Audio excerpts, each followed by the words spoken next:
This is the X-Zone Broadcast Network, broadcasting worldwide on broadcast affiliates and satellite program providers, including CNN Broadcast Network, Sirius Satellite Network, Star Media, Good News Radio Network, Angel Broadcast Network, Wiki Broadcast Network, and WPBN TV. For more information on the X-Zone Broadcast Network, visit us at www.xzbn.net.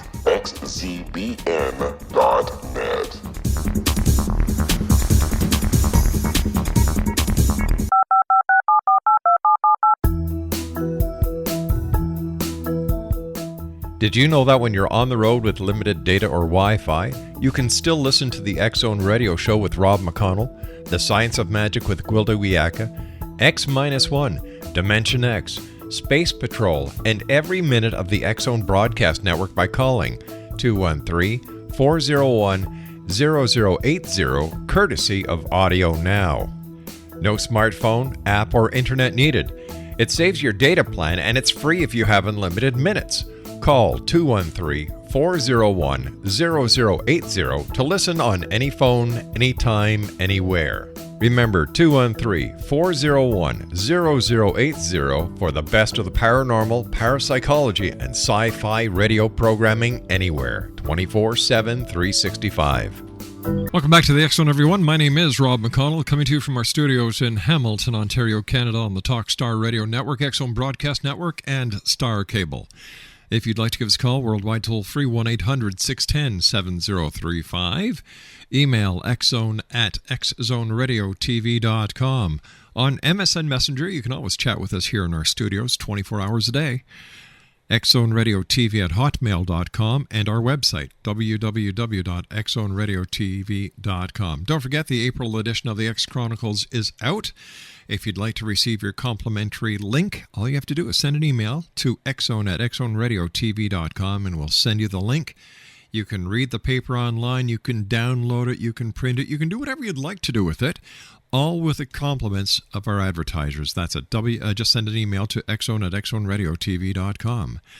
My guest this hour is Dr. Robert Piccioni, and he is the author of Can Life Be Merely an Accident? Excellent question. Robert graduated from Caltech with a Bachelor of Science in Physics. He has a PhD in High Energy Physics from Stanford University. He was on the research faculty of Harvard University, ran 8 high-tech companies, and holds patents for medical equipment, smart energy, and microelectronics. Now retired, Robert devotes full time to providing public access to exciting and important scientific discoveries. He speaks at schools, universities, churches, and civic groups, and is the award-winning author of 2 books. Now, Robert says, and this is a quote, "You don't have to be a great musician to appreciate great music," and the same applies to science. Robert hosts his own radio show, Guide to the Cosmos, on webtalkradio.net. And Robert Piccioni, welcome back to the X-Zone. Nice talking to you again, Robert. Well, thank you for inviting me, Rob. It's a real pleasure to be with you. The door is always opened. There you go. Fantastic. Robert, tell us a little bit about your new book, Can Life Be Merely an Accident? Well, scientists have believed for decades, probably about half a century, that life began when the right molecules just happened to bang into each other in just the right way. And I was born a scientist. I've always been a scientist, and that's what I always believed because that's what I was taught. And, countless times I've told people that. And when I was writing my first book, I had to go back and review some of the basics of physics so I could explain everything I wanted to explain, things I hadn't touched for 40 years. And I kept seeing these little peculiar things about the universe that just had to be a certain way in order to make life possible. And after I finished writing that book, these things sort of rattled around in my mind. And then I realized that all these things came together with a really startling result. And that is that our universe is amazingly precisely tuned to make life possible. So then I tried to calculate how likely that could be as a result of just random chance. And I got the world's smallest number. I mean, the most extraordinarily unlikely thing it could possibly be is that life originated entirely by accident. And so that's what my book is about. Robert, you and I have to take a commercial break. We'll be back in 2 minutes. X-Zone Nation, our very special guest of this hour is Dr. Robert Piccioni. He is the author of Can Life Be Merely an Accident? His website is www.guidetothecosmos.com, and you can listen to his radio show on webtalk.net. Webtalkradio.net, I'm sorry. That's www.webtalkradio.net. I'll be back on the other side of this commercial break as we ask the question to the good doctor, can life be merely an accident? I'll be back. Don't go away.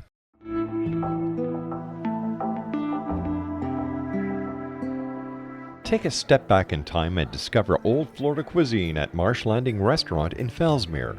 Enjoy delicacies such as frog legs, gator tail, catfish, and swamp cabbage, or enjoy the more traditional cuisine like hand-cut Angus steaks, ribs, and seafood.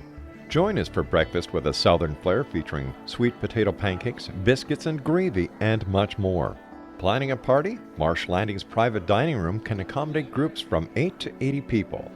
While you're visiting, enjoy the historic pictures, artifacts, and stories that line the walls. Marsh Landing is truly a unique experience. Marsh Landing Restaurant, 44 North Broadway in historic Fellsmere, or visit marshlandingrestaurant.com. Marsh Landing, old Florida cuisine at its best.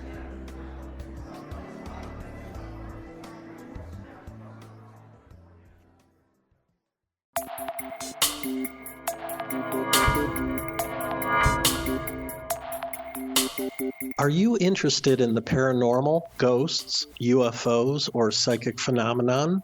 Join me, Tim Bartley, co-host of Talking to Spirits with Lightworkers Tim and Justina, coming mid-January 2017 to the XZBN. We will channel spirits live and talk to them, revealing all kinds of amazing information. Spiritual attachments will be found and removed on the show, and so much more.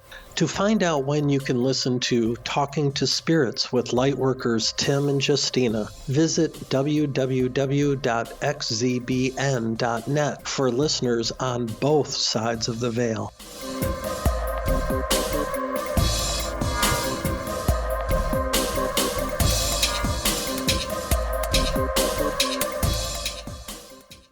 Welcome back, one and all. Dr. Robert Piccioni is my special guest. He is the author of Can Life Be Merely an Accident? His website is www.guidetothecosmos.com.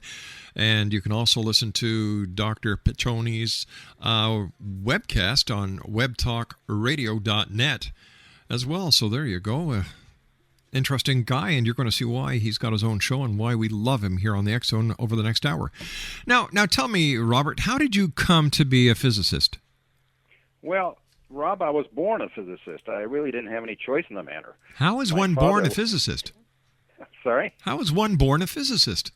Well, my father was a high-energy physicist, and all he ever talked about at home was physics. And all the friends that came over to the house were all physicists. In fact, a lot of them ended up winning the Nobel Prize, so he had some pretty good friends. And I thought everybody was a physicist until I went to the first grade and found out that other kids' parents were firefighters and lawyers and all sorts of strange things.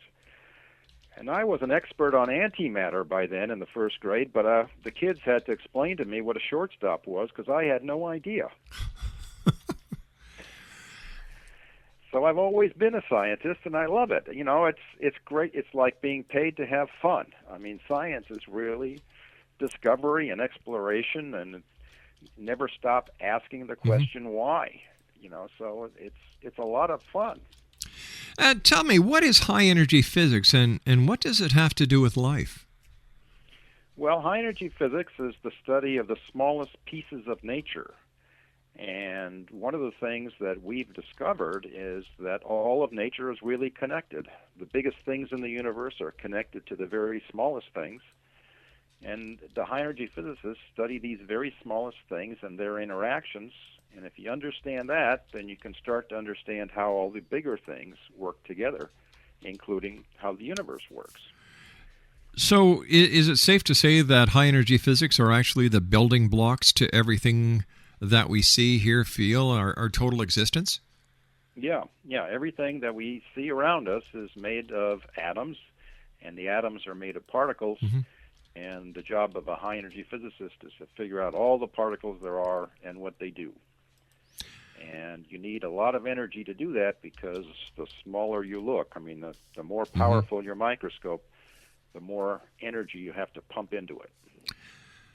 Robert, why did you write Can Life Be Merely an Accident?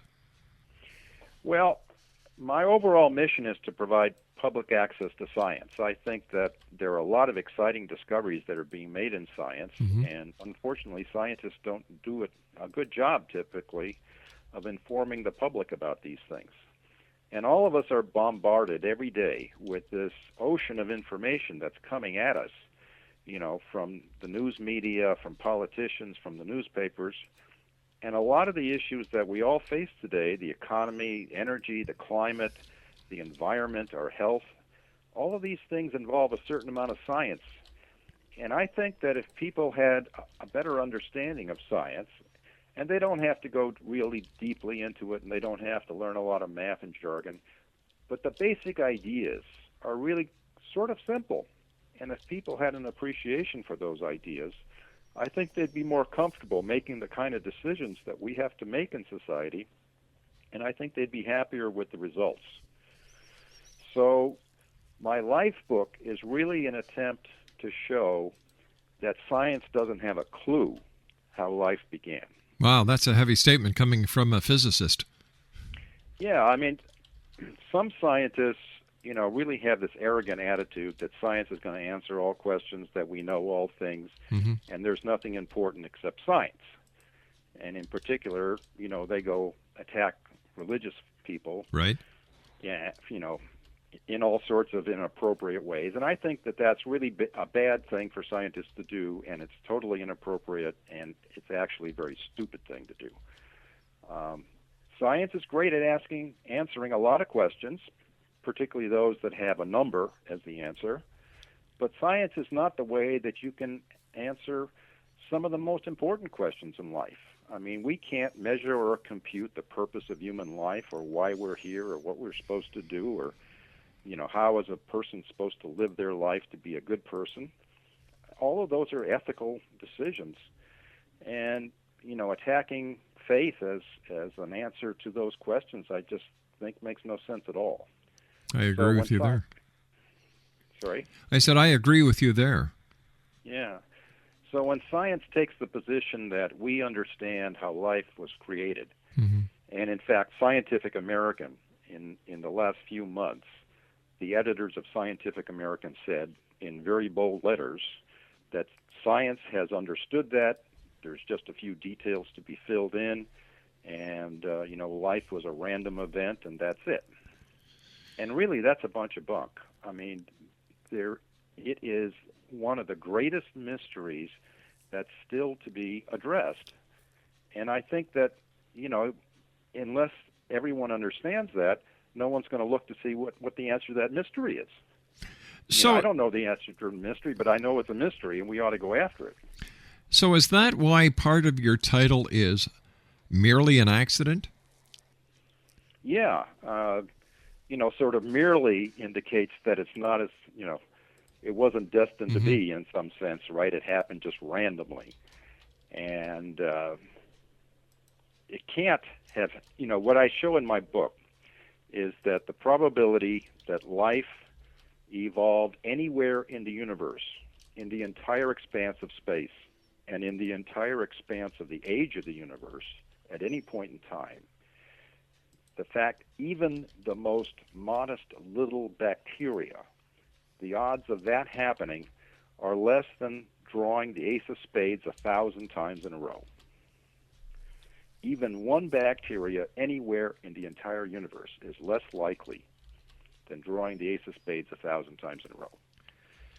So for science to claim that they have the answer, it just doesn't make any sense at all. So what is a plausible hypothesis on how we came to be? Yeah. Well, I think that's up to the people to figure for themselves. It's not that I want to tell people what to believe. I just want to show people what we know. I sort of think of it this way. I can show you how to get to the top of the mountain. I know Right. this nice walking trail. When we get to the top of the mountain, you're going to look at a spectacular sight on the other side, and you don't need me or anyone else to tell you what you're looking at. You know, all of us can figure out what we think about things. So some people will say, well, this is, you know, a clear indication that there's an existence of a God or some supernatural person that has created life. And other people can say, well, you know, there's got to be some natural process. We haven't discovered it yet, and, you know, one day we will. There were lots of things that science couldn't answer in the past, and as time evolved, we've been able to answer some of them. Some of them we still can't answer. So maybe there is a scientific explanation, but I guarantee you that no one on the face of the earth knows what it is today. Is it possible to have both science and religion in the same arena? Well, I think absolutely it is. In fact, there was a recent survey that was published in the LA Times that said that 51% of scientists believe in some form of God, some divine entity. And that may surprise a lot of people.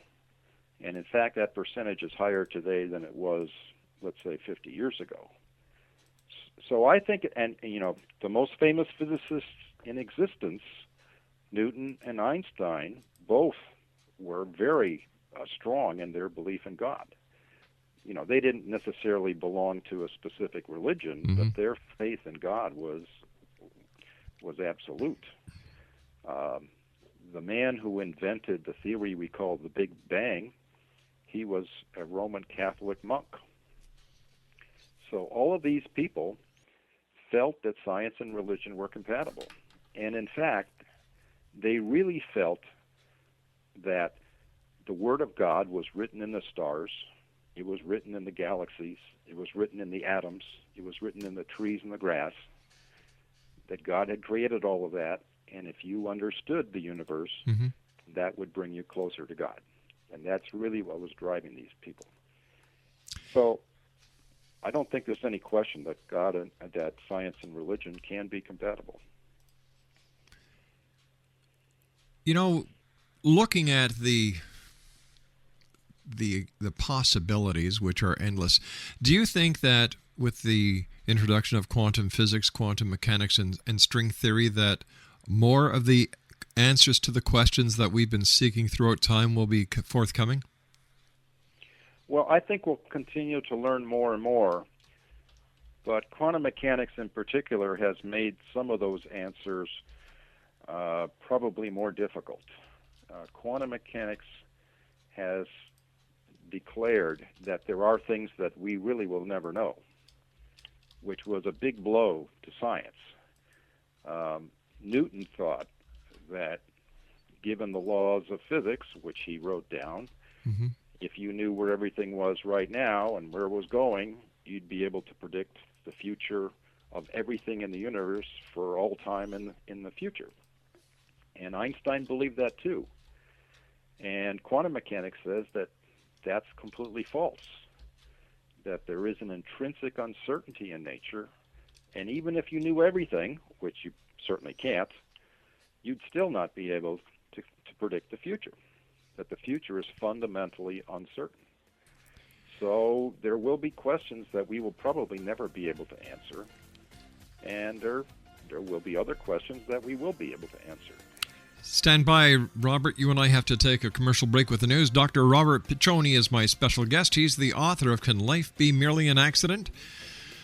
Good question. His website is www.guidetothecosmos.com. That's www.guidetothecosmos.com. And you can also listen to Robert's radio show, Guide to the Cosmos, on webtalkradio.net. We'll be back on the other side of this break. Don't go away.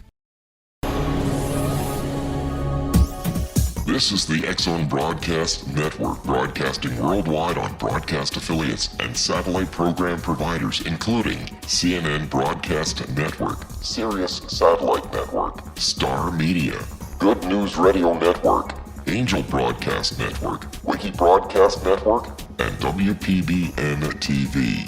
For more information on the X Zone Broadcast Network, visit us at www.xzbn.net.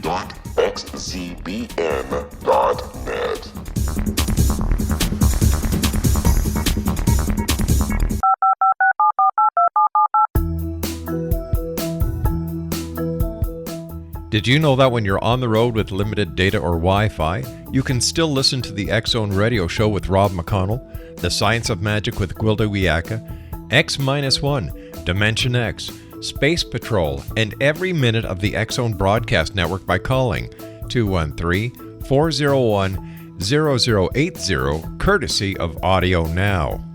No smartphone, app, or internet needed. It saves your data plan and it's free if you have unlimited minutes. Call 213-401-0080 to listen on any phone, anytime, anywhere. Remember 213-401-0080 for the best of the paranormal, parapsychology, and sci-fi radio programming anywhere, 24/7, 365. And welcome back to the X Zone, everyone. My name is Rob McConnell, coming to you from our studios in Hamilton, Ontario, Canada, on the Talkstar Radio Network and the X Zone Broadcast Network and Star Cable. If you'd like to give us a call toll-free worldwide, 1-800-610-7035. Email xzone@xzoneradiotv.com. On MSN Messenger, xzoneradiotv@hotmail.com. And our website, www.xzoneradiotv.com. To get your complimentary copy of the X Chronicles newspaper, simply send me an email, xzone@xzoneradiotv.com. Say, hey, Rob, can I get a link to the paper? It's that simple. We'll send it to you with the compliments of all our advertisers. My guest this hour is Dr. Robert Piccioni, and he's the author of Can Life Be Merely an Accident? His website, www.guidetothecosmos.com. And Robert, what are some of the requirements for the existence of life?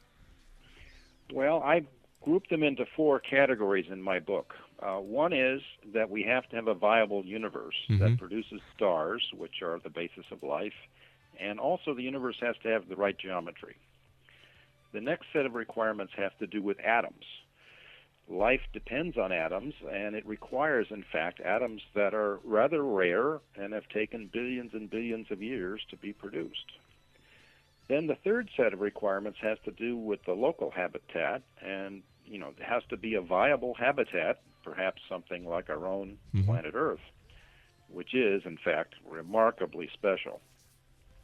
And then the last requirement is really the most stringent of all, and that is that you need some sort of a genetic code that defines what this life is going to be and how it's going to be built. Because, we all started from one cell, and we are a self-assembling mechanism, right? I mean, we built ourselves up from just one cell into the huge structures that we are. So our DNA is, in fact, the most complex and sophisticated structure that anyone has ever observed in the entire universe. There is nothing in nature that is anywhere close to being as intricate as DNA. And it's truly a remarkable thing. Do we take ourselves for granted? Well, I think in a sense we do, Rob, because, for instance, if you look at DNA, each of us has a complete set of our own DNA in every cell in our body. And each one of those sets has 100 billion atoms in it. So that's as many atoms as there are stars in a galaxy. So each one of your cells has this structure that's as complicated as a galaxy. But it's actually much more sophisticated than a galaxy. Because if we were to take, let's say, 10% of the stars on the left side of the Milky Way and switch them with 10% of the stars on the right side of the Milky Way, it would probably make no difference at all. The galaxy would just continue rotating. But if you start mucking around with the atoms inside DNA, pretty soon you'd be dead. Excuse me. So all of those 100 billion atoms more or less have to be in the right place. I mean, your DNA is different than mine, and everybody else is a little different. But all humans have DNA that is 99.9% the same. And the requirement of all of those atoms lining up in just the right way to make you is just an astonishingly complex design. What is special about the atoms we're made of? Well, when the universe was created, there were only two kinds of atoms, hydrogen and helium, and they're both gases. Mm-hmm. Helium doesn't react with anything at all, so you can't make anything out of helium. And hydrogen, it's just, you can have one hydrogen atom or you can have two, and that's it. So there's no chance of making anything interesting out of hydrogen and helium. Now, all the other atoms that exist, there's 100 atom types on the periodic table, 100 elements. Every one of those other atoms was created by a star. So every carbon atom in the entire universe was made in the center of a star.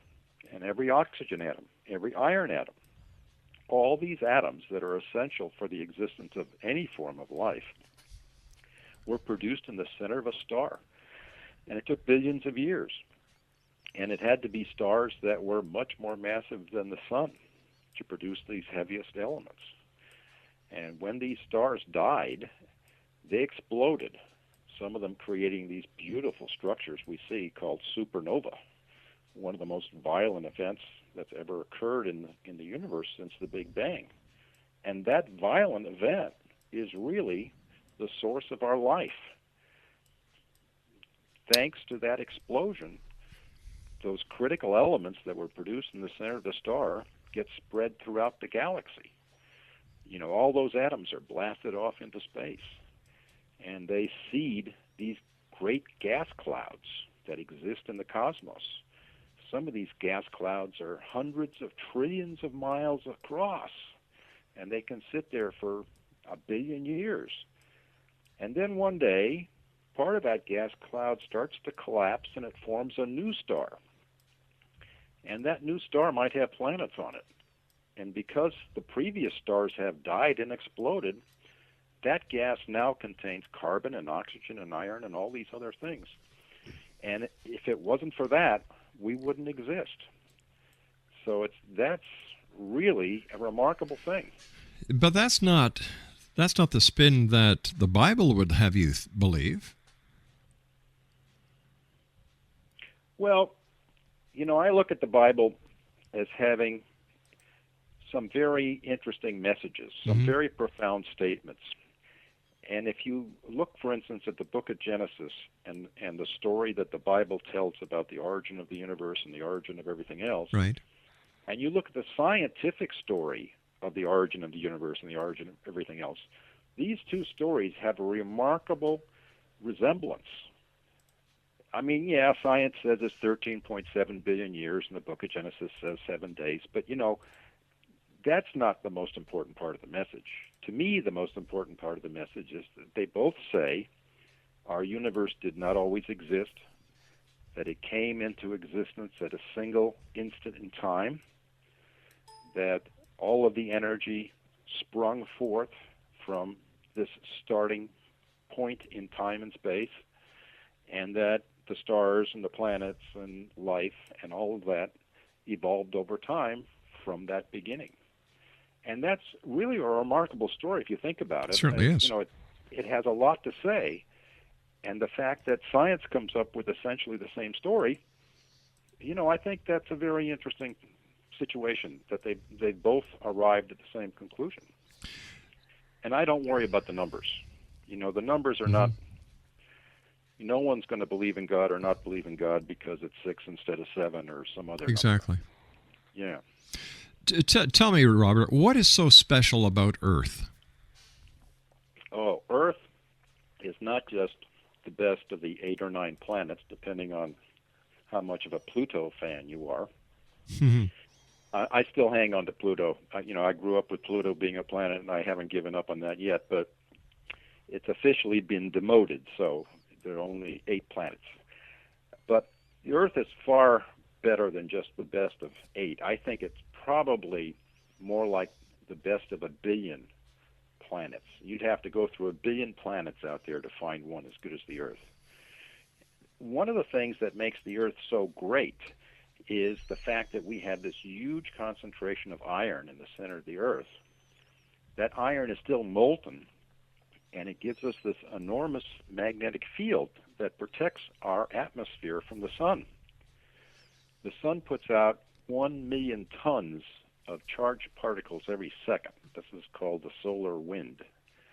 And if we didn't have a magnetic field, that solar wind would basically sandblast our atmosphere away, and there could be no life on Earth. Wow. And the reason we have that iron core is because of a complete accident. About 50 million years after the Earth formed, we believe, this is the latest theory, that this giant rock about the size of Mars came in and broadsided the Earth. There was this cataclysmic collision, and part of the Earth was blasted off into space and later condensed and became our moon. And the iron from this big rock fell to the center of the Earth. You know, iron's the very heavy element, and so it falls to the center, and it made the Earth have a very large abundance of iron and a very thin crust, because a lot of the crust got blasted off to form the moon. And so we've got plate tectonics that other planets don't have, and that keeps refreshing our continents. We've got the magnetic field that protects our atmosphere because of this, and we've got the moon. Our moon is by far the largest moon relative to the host planet of any moon in the solar system. You know, it's like 50 times bigger relationship to the planet than the next moon. And our moon maintains the rotational axis of the Earth. So we have a consistent seasons, you know, throughout the year because our axis stays in alignment. The axis of Mars, for instance, has flipped as much as 90 degrees at various times in its history. And if ours did that, you know, the northern hemisphere might boil away while the southern hemisphere froze solid, because the northern hemisphere would always be pointing at the sun, or the other way around. Either way, there would be no place that life could survive. So all of these coincidences or accidents or whatever you want to say came together to make Earth this fabulously habitable planet. And so I list a total of 13 things that make the Earth remarkably special, and other than that, we wouldn't be able to survive here. Fascinating, truly fascinating. Quick question for you. We've got about a minute before I have to take another break here, Robert. Is it possible that our planet Earth is being visited by other life forms from another planet? Well, I think it's certainly possible that it has been in the past, and they may still be here. And in fact, they may even be inside our DNA. So, which we could get into a little more after the break. Sounds like a plan. I've always believed that there is a part of the Bible that was written to satisfy the needs of man at the specific time in our evolution on the time-space continuum. However, one thing that did not happen was the theological books have not kept up with the progress and the evolution of man. So is it possible that the gods of yesteryear were actually relatives to us? And this is why in the very beginning of the Bible, in the book of Genesis, it says, "And God said, let us make man in our image." Let's talk about that when we come back on the other side of this break. Dr. Robert Piccioni is my special guest. His website, Exonation, is www.guidetothecosmos.com. That's www.guidetothecosmos.com. And we're talking about Robert's new book entitled, Can Life Be Merely an Accident? I'll be back on the other side of this commercial break as the X Zone continues from our studios in Hamilton, Ontario, Canada, on the Talkstar Radio Network, X Zone Radio Network, and Star Cable. We'll be back. Don't go away. 19 Sergeant Central. 19 Sergeant, check. Officers on the scene. Hi, I'm Larry Lawson, host of Paranormal Stakeout. With over 36 years in law enforcement, I have learned a few things. The most important is the proper gathering and preservation of evidence is vital to putting the bad guy behind bars. It's no different in the world of paranormal investigation. Whether it's the search for the afterlife, cryptozoology, UFOs, and extraterrestrials, how we gather the evidence, preserve that evidence, and present it to a jury of our peers will make the ultimate difference in proving the existence of worlds and entities that are beyond our imagination. Join me, Larry Lawson, every week on Paranormal Stakeout when, along with my guests, we'll take a journey to prove with indisputable evidence what man has struggled to believe for centuries. Go to xzbn.net for the broadcast schedule and check me out at paranormalstakeout.com.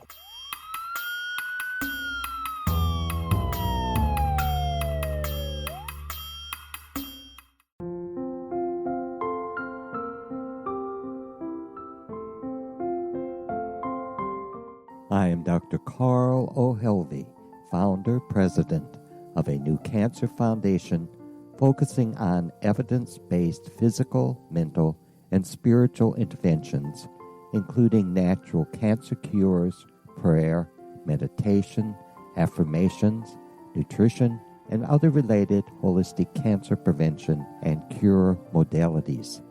These are used in cancer education, research, and financing care. I ask for your help to continue this important work by donating at www.holisticcancerfoundation.com.